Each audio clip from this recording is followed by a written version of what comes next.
January 21st, 1944, 4:40 a.m.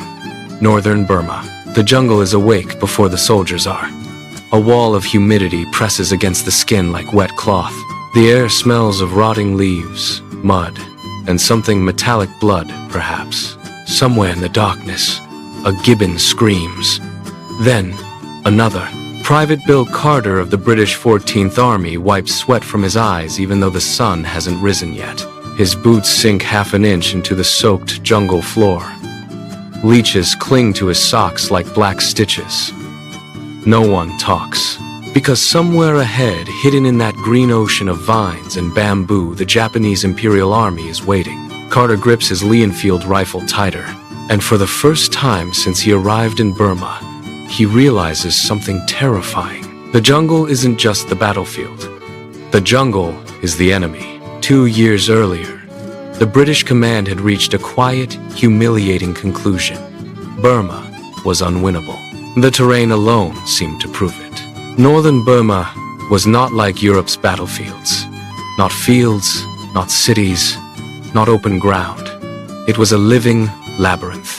Mountains swallowed by jungle, rivers that flooded without warning, roads that dissolved into mud during monsoon season. Aircraft could barely land. Vehicles were useless. Maps were unreliable. And the Japanese had already mastered it. In 1942, when Japanese forces surged across Southeast Asia, they moved through Burma with terrifying speed. British, Indian, and Chinese forces tried to hold March 8, 1944, 2:15 a.m. The Chindwin River, western Burma. Moonlight glints off the slow black water. On the eastern bank, thousands of Japanese soldiers move like shadows between the trees. No lanterns, no voices, only the quiet splash of boots entering the river. Officers whisper commands. Bamboo rafts slide silently into the current. The invasion has begun.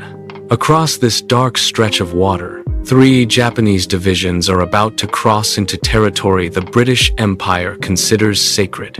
India, and the man who ordered it believes this single gamble could change the entire war in Asia. The architect of the plan is Lieutenant General Renya Mutaguchi, commander of Japan's 15th Army. Mutaguchi is convinced of something most Japanese commanders consider impossible. He believes the allies in Burma are fragile, weak. One powerful strike deep into India will shatter their defenses. Once the British lines collapse, Japanese forces will capture the supply depots at Imphal and Kohima, 2 crucial Allied strongholds just across the Indian border. From there, Mutaguchi imagines a chain reaction. Indian nationalists might rise against British rule. Supply lines to China would collapse, and Japan could permanently dominate Southeast Asia. It is an audacious plan. Some would say reckless, because the Japanese army preparing to invade India faces the same enemy the Allies once feared, the jungle. The operation is called Yugo. More than 85,000 April 7th, 1944, 6:12 a.m. Kohima Ridge, northeast India. The morning mist clings to the hillside like smoke after an explosion. Private Arthur Davies of the Royal West Kent Regiment lies flat inside a shallow trench carved into a garden lawn. His uniform is soaked with sweat and mud. He hasn't slept properly in 3 days. 30 yards in front of him, the jungle moves. Not wind, men. Japanese soldiers are crawling uphill through tall grass and shattered trees, using every inch of ground for cover. Davies steadies his Lee-Enfield rifle. The distance between the 2 armies is so short, he can see their faces. And in the center of the battlefield, where peaceful games were played just weeks earlier, lies a strange and terrible landmark. A tennis court. The Deputy Commissioner's tennis court has become the front line of the war. British trenches on one side, Japanese trenches on the other, 20 meters apart, sometimes less. Kohima was never meant to be a fortress. Before the war, it was a quiet colonial hill station, a place where British officials escaped the heat of the plains. The ridge offered cool air, green hills, and views stretching across the Naga Hills. Now it has become the most important position in northeast India, because the road behind Kohima is the only lifeline connecting the Allied garrison at Imphal to the rest of India. If the Japanese capture the ridge, Imphal will be cut off completely, and nearly 60,000 May 3rd, 1944, 11:20 a.m. Imphal Valley, northeast India. The sky over the valley is filled with parachutes. White silk canopies bloom against the blue like strange flowers drifting down toward the jungle. Beneath them hang wooden crates, food, ammunition, fuel, medicine. To the soldiers on the ground, the sight feels almost miraculous.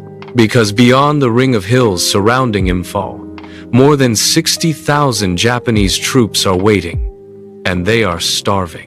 Inside the valley, the British 14th Army is fighting one of the strangest battles of the entire war. They are surrounded. Every road leading out of Imphal has been cut. Japanese forces control the mountain passes. Convoys that tried to break through were ambushed and destroyed weeks ago. Under normal circumstances, this would mean only one thing: defeat. Armies without supply lines collapse quickly. Food runs out. Ammunition disappears. Disease spreads. Eventually, soldiers must either surrender or attempt a desperate escape. But this battlefield is different, because above the valley, transport aircraft circle almost constantly. Dakota C-47S, dozens of them, sometimes more than 100 flights a day. The Allies are doing something no army has ever attempted on this scale. They are supplying an entire army by air. Every day, pilots fly through monsoon storms, mountain fog, and Japanese anti-aircraft fire to reach the drop zones inside Imphal. The aircraft doors open, July 10th, 1944, 3:30 p.m., somewhere east of the Chindwin River, Burma. The jungle is silent except for the rain. It falls steadily through the canopy, dripping from bamboo leaves and broken branches onto the muddy trail below. Along that trail, a column of Japanese soldiers moves slowly east, or what's left of them. Their uniforms hang loose on skeletal frames. Faces are hollow, eyes sunken. Many men lean on rifles like walking sticks. Some no longer have boots. Others carry nothing at all, because the invasion army that once marched proudly toward India is now running for its life. The disaster had been building for weeks. By June 1944, the battles of Imphal and Kohima had turned completely against Japan. At Kohima, Allied forces finally pushed Japanese defenders off the ridge after weeks of brutal fighting. The road between Kohima and Imphal, once cut by the Japanese, reopened. Convoys of trucks began rumbling south again, bringing reinforcements, artillery, and fresh supplies. For the first time in months, the two Allied garrisons were connected. The siege was broken. Inside Imphal Valley, General William Slim wasted no time. He ordered a massive offensive. British, Indian, and African units surged outward into the surrounding hills. Artillery blasted Japanese bunkers hidden in jungle slopes. Fighter bombers struck supply routes day and night. Japanese units that had once surrounded the valley were now being hunted instead. Entire regiments found themselves. December 3, 1944, 5:50 a.m., somewhere south of the Chindwin River, Burma. The fog hangs thick over the jungle. For a moment, everything is quiet. Then, the silence shatters. Hundreds of artillery guns erupt at once, their thunder rolling across the valleys like a violent storm. The ground shakes. Birds explode from the trees in frantic clouds. Shells scream through the morning air and crash deep into Japanese positions hidden along the jungle ridges. For the soldiers of the British 14th Army, this is the sound they've been waiting months to hear. The counteroffensive has begun, and this time, they are not retreating. They are coming back. The victory at Imphal and Kohima had done more than just stop the Japanese invasion of India. It had transformed the entire strategic picture in Burma. For the first time since 1942, the Allies held the initiative. General William Slim knew exactly what that meant. The Japanese army in Burma had been badly damaged by the failed invasion. Entire divisions were weakened by starvation and disease.